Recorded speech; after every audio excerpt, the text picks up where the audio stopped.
মানে এখানে অধিকাংশ বাড়ি এখনও এরকম কাঁচা, এরকম মাটি দিয়ে, মানে এখানকার যে লাল মাটি, পুরুলিয়ার যে লাল মাটি, এই মাটি দিয়ে নাকি লেপা হয়।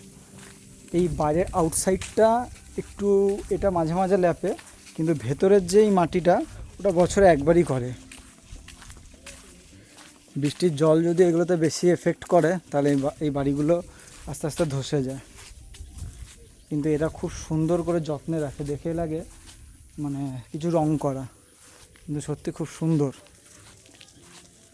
খুব কষ্টে এদের জীবনযাপন হয়। আর আমরা শহরে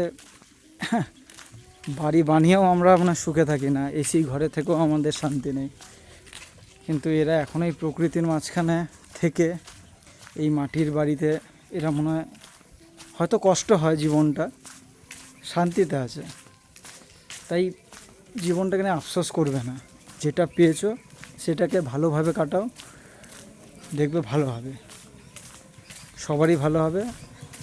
আর সৎ থাকো, প্রত্যেকে ভালো থাকো। যাক, কোথা থেকে এরা জল টল নিয়ে আসে, কত দূর দূর থেকে এরা জল নিয়ে আসে টেনে, বাচ্চা থেকে বয়স্ক প্রত্যেকে এরকমভাবে কষ্ট করে কত দূর দূর থেকে জল টেনে নিয়ে আসে। খারাপও লাগে দেখে, কিন্তু কি করব, কিছু করার নেই। আসবে কখনো এখানে, পুরুলিয়া ঘুরে যাবে সবাই, যারাই আসবে এই গ্রামগুলোতে আসবে। এরা এখনও আপ্যায়ন খুব ভালোভাবে করে, অতিথি আপ্যায়ন যেটাকে বলে।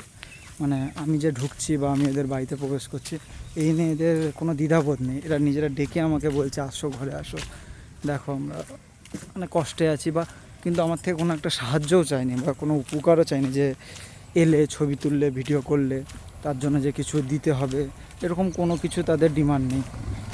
খুব হাসি মুখে আমাকে অ্যাকসেপ্ট করলো, আমাকে ডাক দিল, আমি ভেতরে ঢুকলাম, দেখলেনি আপনারা, ঘরের কিছু ছবি তুললাম, ভিডিও তুললাম।